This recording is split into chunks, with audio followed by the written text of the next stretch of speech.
Sebagai salah satu desa binaan Bank Indonesia, Agrowisata Giri Alam Petung Penolakan Kintamani Bali melakukan pengembangan pengolahan kopi Arabica.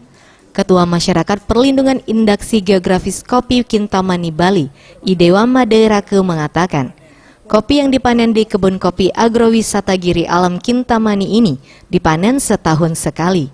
Untuk pemasaran kopi Arabica Kintamani Bali dibantu oleh Bank Indonesia, mulai dari promosi dan diajak keliling di seluruh agrofood Bank Indonesia. Dalam setahun kopi Arabica khas Kintamani Bali ini dipamerkan di Inggris dan Rusia sebagai ajang promosi.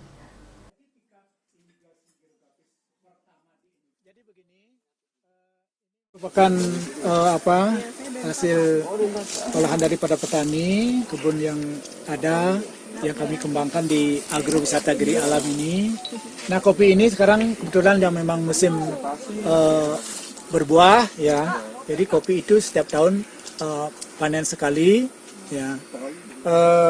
Dan kebetulan juga bulan-bulan Juni, Juli sampai Agustus merupakan puncak dari panen kopi yang ada. Gitu. Jadi kopi panennya tiap tahun sekali, ya selama 3 bulan. Gitu. Dan sistem panennya kita secara selektif. Jadi kita memanen kopi yang betul-betul sudah buah merah. Ya.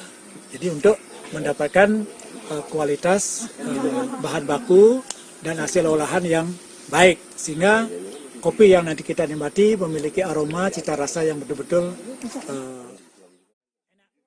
Kopi Arabica Kintamani Bali ini juga sudah mendapatkan pengakuan dan perlindungan berupa sertifikat indikasi geografi di Indonesia. Yang pertama dari Kementerian Hukum dan Hak Asasi Manusia RI dengan nama brand kopi Arabica Kintamani. Tim Liputan Sriwijaya TV.